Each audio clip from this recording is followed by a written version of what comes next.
and I did stuff in the not really seen movie Radioland Murders, and then the Young Indiana Jones Chronicles for him. So I took a break and went and did some serious acting classes in San Francisco for a while between episodes 2 and 3. And then when I heard he was trying to cast Grievous, I actually just gave my audition to him anonymously because he wasn't getting what he wanted from the auditions coming back, and so that actually got picked, and that opened up a lot of doors for me, and I was able to get an agent and all that and work on other stuff. So, but that's, yeah, I came in through a different door too. We all get here in different ways, you know. Yeah. Yes. Whenever you do a recording, a script, is everybody there that is in that script, or how does that work? So Usually. I'm the one that's not there because I don't live there anymore. But were I in Hollywood, yes, we'd all be together. Unless it's well, no, even when they have celebrities, usually this is a rare show because it's Star Wars and it means so much to some of the guests that come in that they will actually show up and record with the cast when they can, and that's unusual. Usually when there's an on-camera celebrity, they come in, do their lines, and leave. Yeah. But you know, this is Star Wars. This is something that Samuel Jackson picked up the phone and begged for a cameo. You know, and I guess they gave him a cameo.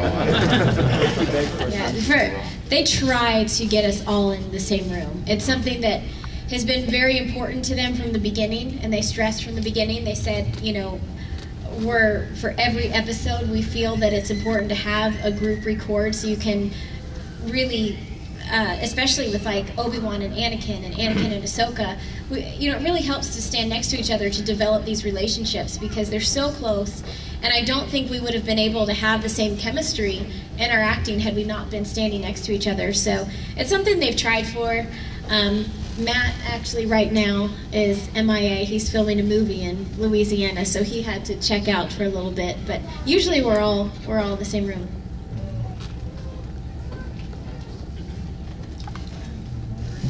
Over. Matt? For the guy in the end, do you know the time frame it takes to like complete an episode? Complete an episode of Clone Wars? Yeah. I mean, yeah. Well, from what point? From the time a writer picks up a pencil to it's on the air? A long time. Well, it's like a year and a half. Yeah. And from the time we record it to the time it's finished, about what, 9 months? 9 months from recording to like final until it airs, maybe. Yeah. Well, until it's ready to air. Yeah. Sometimes Cartoon Network might sit on it for a little while, but yeah.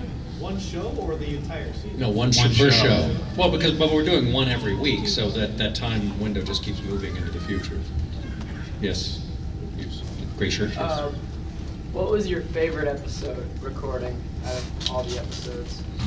Well, my favorite episode was the very first one, which was Ambush, because it's the one that Yoda was the most Yoda in terms of, that was kind of his episode with the clones, and it was the one that was, as a fan, it was the one that was the truest to episode 5, which is everyone's favorite Yoda, so that one's an easy one for me.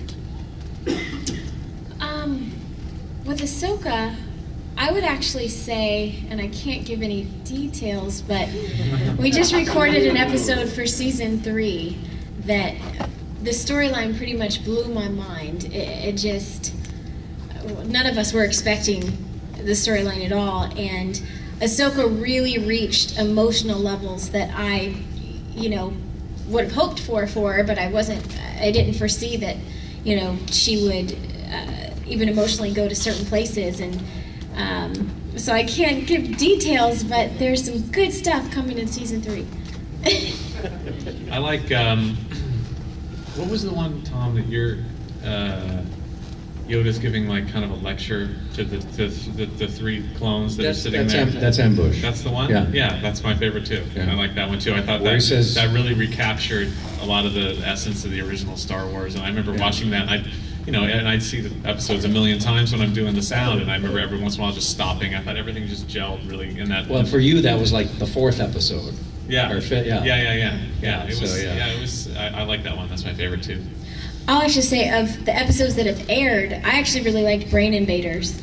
Oh, that's creepy. Because I was able to step back, not as, watching Ahsoka, but just as a fan, and it was Yeah. really creepy. I Yeah, thought it was really good. scary. Yes. What are the odds that we'll see you in the live-action series in the cameo or in any type of other role? See me, 0. Come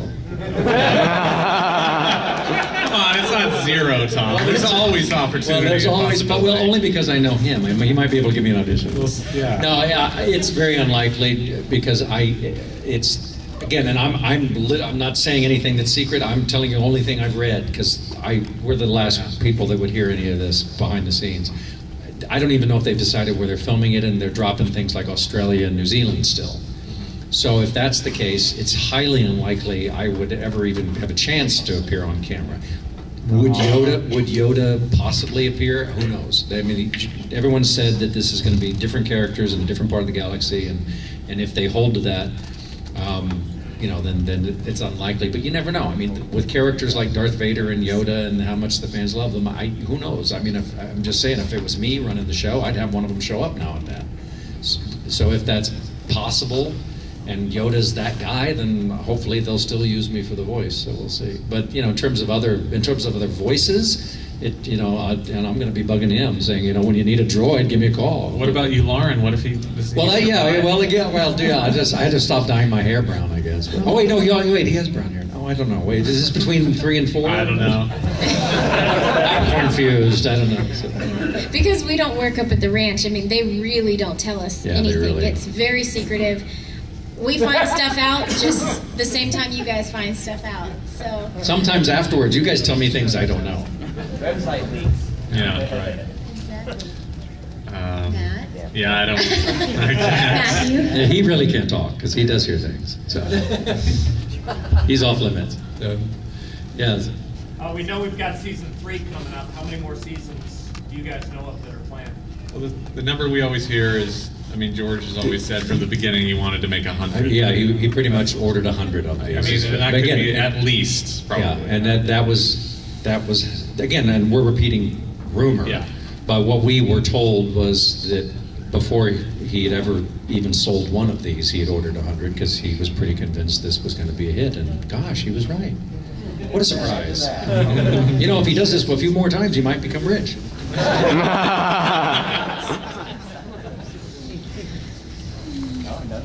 Darth Maul, what's your question? Can you do voices? Can you do the actor voices? Can we do the actor voices? Yeah. So you mean like the voices of the characters we play? Or each other's.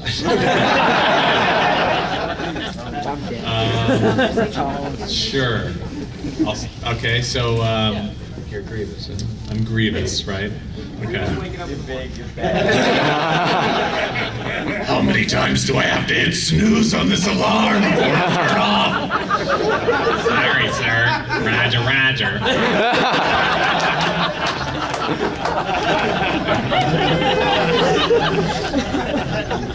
I still want that from my alarm clock. Talk backwards for 900 years. You try. Do it.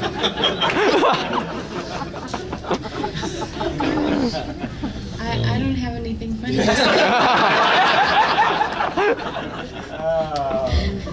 Do you have a favorite line? We can repeat something. See, without scripts, we're not so good. Because we're really not very smart. That's why we're actors. We just talk when we read other people's lines. Yeah, well, I think we kind of touched on this about the scripts, but just to go more into detail, they ship overnight our scripts to us 24 hours ahead of time. And that's only if we have, I think, 16 lines or more. If we have less than 16 lines, we don't even get a script. We get it when we show up at the recording studio, and we have to turn it in when we walk out the door. So it's really hard for us. Obviously, we can't go back and look at a script and look over certain lines. We can't reread the stories. And also, a lot of times we can't even rehearse if we have less than 16 lines. So they're really, really tight with these scripts. And so that's why, especially going back and remembering lines, we'd have to watch it on television. We'd have to rewatch it on television to remember them. I had one session where they picked up 2 episodes of the opening narrator at the same